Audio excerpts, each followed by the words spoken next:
কতটুকু দূরত্বে সফর করলে মুসাফির হয়? অনেকে এই বিষয়টা প্রশ্ন করে থাকেন যে বর্তমান হিসাব মতে কিলোমিটার হিসাবে কতটুকু সফর করলে সে মুসাফির হবে।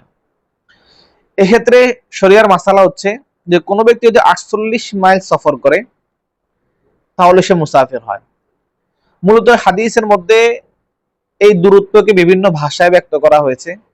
কোনো কোনো হাদিসের মধ্যে ফারসাখ শব্দ ব্যবহার করা হয়েছে এবং কোনো কোনো হাদিসের মধ্যে বারিদ শব্দ ব্যবহার করা হয়েছে। এর হিসাব মতে 48 মাইল হয়। অর্থাৎ কোনো ব্যক্তি যদি 48 মাইল সফর করে তার উপর কসর করা ওয়াজিব। এখন প্রশ্ন হচ্ছে 48 মাইল বলতে কতটুকু বোঝায়?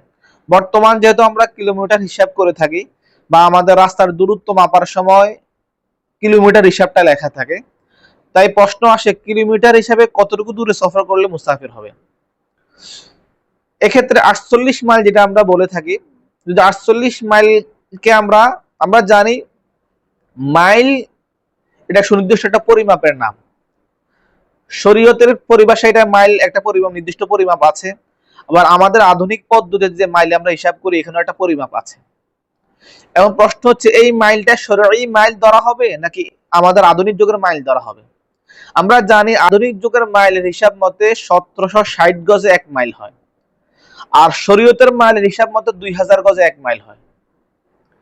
এই ভিন্নতার কারণে 48 মাইলটা কিভাবে আমরা ধরবো? অনেকেই 48 মাইলকে শরঈ মাইল ধরে থাকে, যে এখানে শরঈ মাইল উদ্দেশ্য, অর্থাৎ 2000 গজে 1 মাইল উদ্দেশ্য। অতএব যদি আমরা 48 মাইলকে 2000 গজের মাইল হিসাবে ধরি আর এটাকে আমরা কিলোমিটার হিসাবে কনভার্ট করি, তাহলে দেখা যায় কোনো ব্যক্তি 48 মাইল তথা 87.77 অর্থাৎ প্রায় 88 কিলোমিটার কেউ যদি সফর করে তাহলে সে মুসাফির হবে, এর আগে মুসাফির হবে না।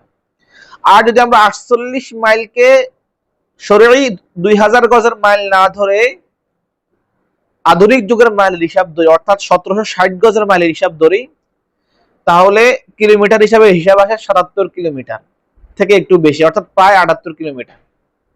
অতএব যদি কেউ 78 কিলোমিটার সফর করে তারপর মুসাফির হবে।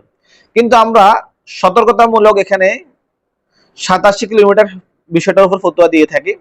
অর্থাৎ কোনো ব্যক্তি যদি বর্তমানে তার নিজের অবস্থান থেকে 87 কিলোমিটার বেশি দূরত্বে সফর করে তাহলে সে মুসাফির হবে। যদি এর কমে সফর করে তাহলে মুসাফির হবে না।